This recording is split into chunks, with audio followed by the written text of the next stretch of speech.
Today we will learn the importance of water. Very useful topic. First of all, I want to give you congratulations for Science Day. Today is Science Day, and there will be an exhibition in the front building after some time. We know that about 97% water is stored in the oceans and seas. Everyone knows? About total water का 97% पानी समुद्रों में भरा पड़ा है. That is not potable. You can't use that water for agriculture, industry, and for your domestic use, because that is salty water.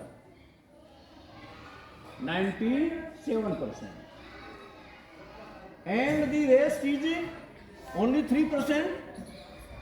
Out of 3%, 2.5% is frozen in Antarctica and other polar islands. It means only 0.5% is potable and usable. You can store. Everyone knows that water is in abundance, but that water is not potable. That water can't be used for your agriculture, your domestic use and industrial use.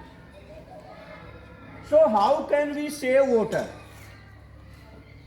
There is a slogan you heard, roti, kapda aur makan. Today we have to change this slogan. Water, roti, kapda aur makan. You know you can't live without oxygen for a single minute. The second most important thing is water. About 70% of your body is made of water. Do you know? And in the universe, there is about 70% of water.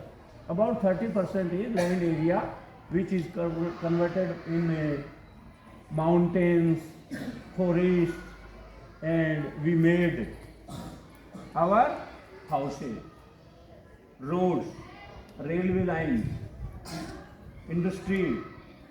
How much area is, say, a very little area can be used for agriculture. So we decide to know that our students, it means the students of Gayatri, how to know about the importance of the water. How important is water for us? How can we save it? Sometimes you use a lot of water in bathroom. Do you know? We need only 10 or 15 liter water to take a bath. Understand? But the tap is going and you are using a lot of water, and in this way we are misusing of water. In the old age, people go for toilet in the out area, and they were taken a pot like lota, but you can suppose today we are losing a lot of water in toilets also. So how can we save water? So we should know that we can conserve rainwater. We can conserve rainwater which falls on your roofs, and you can store that water in tankas, in kunds. So everyone must know that we have to make a tanka or kund in our house. In South India, Tamil Nadu, the capital of Tamil Nadu, Chennai, it is compulsory to make a tanka or kund before constructing a building. And according to the building, the tanka will be grow. सबसे पहले वहां टांका बनाना पड़ेगा। जितना area आप construct कर रहे हो, निर्माण कर रहे हो, उसके अकॉर्डिंग बड़ा कुंड बनाना पड़ेगा आपको। So they are not dependent on government for portable water, running water, they are independent. So we should make tankas or kunds in our homes or houses. Which water will be filled in those tankas is stored by God. Very useful for you, very useful for your health, and very useful for your future also. So we know most of the water runs away and falls in the rivers, and that rivers take place as floods. And after that, that very important water falls in the ocean. समुद्र में गिर जाता है आखिरी. So we should know that we can save that kind of water. And in many other ways, you can save water. When you are looking, a tap is going on, you should off that tap. You can also save a lot of energy. The fan is going on, the AC is going on, and is going on, but there is nobody in the room, so you should off that. And there is light on. If there is nobody in the room, you should put off that light. Understand? In this way, we can save lakhs of units in the whole country. And that light can be given to the needers who are not eligible to take connections. In this way, we can save energy, light, and most of water can be saved by us if we know how can we save running water. How can we conserve the rainwater? So rainwater harvesting is a very good thing to save water. We should do it. We have to do it one day. If we don't do it today, we will face a great problem in future. So it is our duty that we should provide good things to the coming generations. Understand? There must be sufficient land, water, air, forest. It is our duty. Everyone loves his or her children. So it is our duty to provide them a good atmosphere where they can live happily. Understand? तो हमको ये देखना है, हम बड़े किसी बड़े काम से कभी नहीं बन सकते। आप में से शायद ही कोई बच्चा एवरेस्ट फतह नहीं कर सकता, कोई जाना भी नहीं चाहेगा, कोई महाराणा प्रताप की तरह घास की रोटी भी नहीं खाएगा, कोई सागर मोल गोपाल की तरह केरोसिन से जलना भी नहीं चाहेगा, कोई भगत सिंह की तरह फांसी चढ़ना भी नहीं चाहेगा, कोई सुभाष चंद्र बोस की तरह विदेश में जाकर के सेना का गठन करके भारत को आज़ादी दिलाने की भी नहीं सोचेगा। लेकिन जो हमारे हाथ में है, हमारी पहुंच में है, छोटे छोटे काम कि हम पृथ्वी को सुखी कैसे बना सकते हैं, उसके लिए पानी बचाओ, बिजली बचाओ, और खास बात है प्रदूषण से इस प्लानेट की रक्षा करो। कल हमारा टॉपिक था कि हम धरती को स्वच्छ कैसे बनाएं, तो उसके लिए जितना जितना आपका योगदान होता है उतना उतना आप योगदान करो, और उससे कोई फर्क नहीं पड़ने वाला है। तो महान लोग बनते हैं छोटे छोटे कामों में, समझ रहे हो? जैसे वर्ग के एक कोण को सही कर दो आप, चारों कोण अपने आप हो जाएंगे कि नहीं हो जाएंगे सही? वर्ग एकदम सही स्थिति में आ जाएगा कि नहीं आ जाएगा?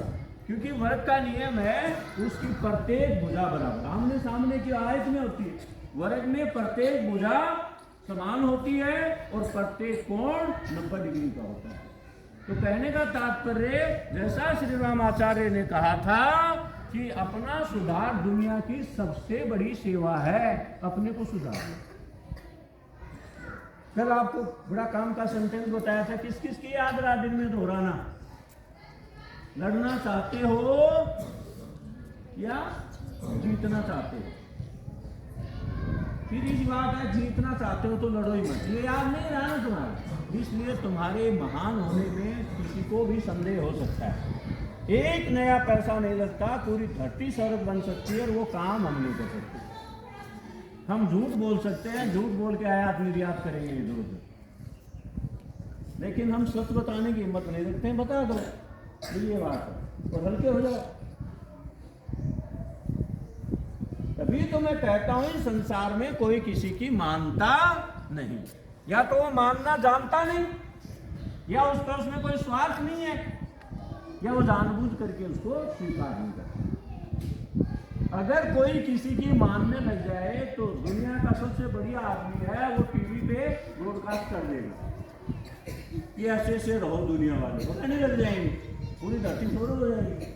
मानते नहीं, उसकी वजह होती है या तो हम खुद उसको समझ जाए, हमारा उसमें कोई स्वार्थ हो, हमारा कोई इन्वॉल्वमेंट हो, तब हम किसी की कोई बात मानते हैं, या हमारा ठोकर लग लग करके सत्यानाश हो गया हो तब हम उसको मानते। लेकिन जो वक्त पीछे चला गया उसको आप उसको मेकअप करने के लिए क्या कर सकते हैं? आपके साथ जो समय है आपके पास उसका अधिकतम उपयोग करें तो शानदार हो सकता है। तो कौन कौन कल याद रखेगा दिन में कम से कम 10 बार, जीतना चाहते हो तो लड़ो ही मत?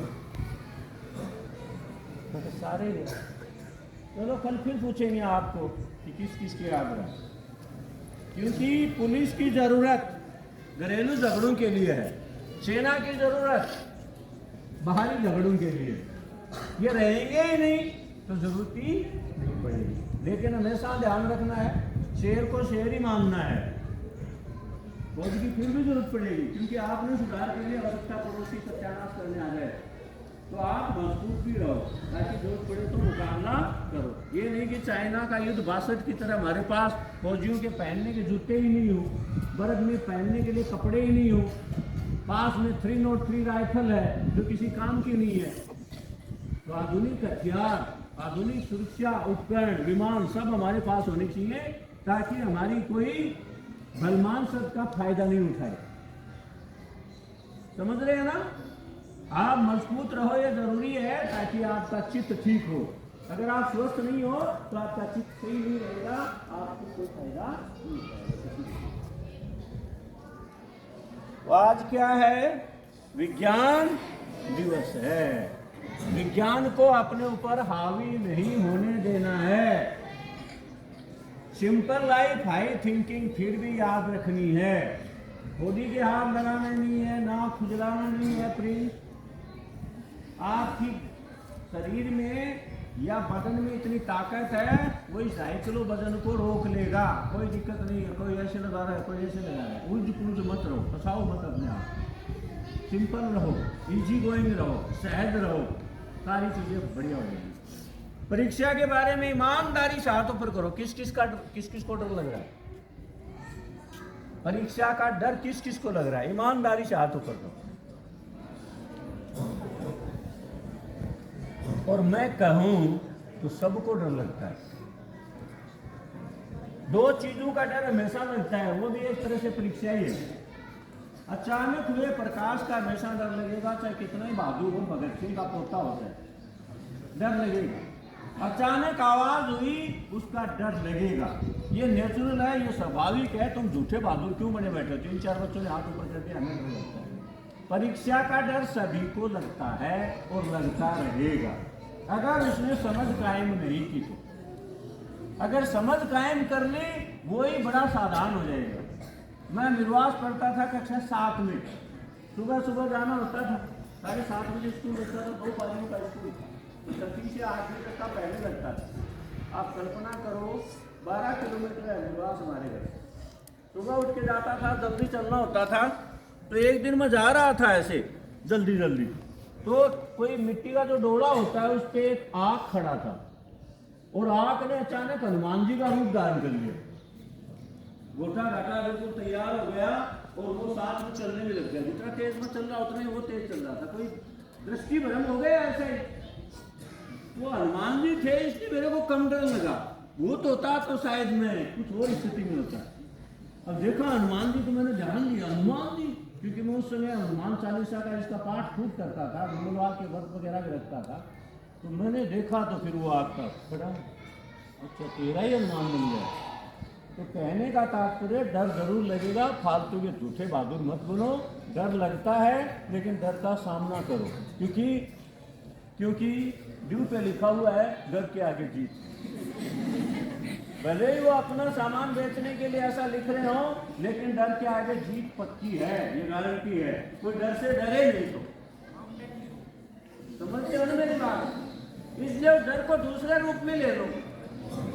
अब मान लो मैं किसी बच्चे के ऐसे थपड़ा रहा हूँ आराम से, वो हंस रहा है, मैं फिर जोर से थपड़ा रहा हूँ, हंस रहा है, और मैंने जब उसकी गलती पर बुरा रूप धारण करके उसके एक झाटपट मार दिया तो सही है क्या? सही हो? बिल्कुल नहीं ऐसे, उसकी परेशानी खड़ी जाएगी। उसी बात में हम खुशी खोज सकते हैं और उसी में पीड़ा खोज सकते हैं, इसमें कोई संदेह की गुंजाइश नहीं। तो परीक्षा को उत्सव की तरह लो, उत्सव की तरह लो, लेकिन गुलाल भी आपके पास होनी चाहिए होली मनाने के लिए। गुलाल का मतलब तैयारी भी होनी चाहिए। ऐसा नहीं गुरु ने कहा खुशी से इसको मनाएंगे, उत्सव मनाएंगे परीक्षा, और अक्सर एक नहीं देखते। ताराबंदी भी आपके पास होनी चाहिए, रॉकेट भी आपके पास होनी चाहिए, फायर क्रैकर्स भी आपके पास होनी चाहिए, तभी आप उस उत्सव का आयोजन ढंग से कर पाओगे। लेकिन सारी चीजें आपके पास हैं, लेकिन डर गए तो फिर याद किया हुआ भूल भी जाते हैं, हम ही भूलते हैं। तो जब भी ऐसी स्थिति आए, मैंने आपको बताया था वो रेमेडी आपके पास होनी चाहिए। 2-5 मिनट पैसेंस रखो, पानी वानी पी लो, और फिर उसको देखो अच्छा तुम डरा है, फिर ये हिम्मत है मेरे याद हो तो भुला देगा। डर को धमका दो, डर इतना बुलेट ट्रेन की तरह भाग के जाएगा, वापस कभी नहीं आएगा। समझ रहे हो ना? कोई भी चीज को आप अट्रैक्ट करते हो तो ही आपकी तरफ आएगी, नुकसान करेगी वो चीज। नहीं तो उसका सामना करो पोलाइटली, इजीली। समझ रहे हो ना? तब होली होली सी हो जाएगी, नहीं तो होली नरक बन जाएगी हमारी। उत्सव के रूप में लो, कोई भी परीक्षा आती है डरो मत, ठीक है ना? उसके साथ फ्रेंडशिप करने की कोशिश करो। Okay, thank you, have a nice day, see you.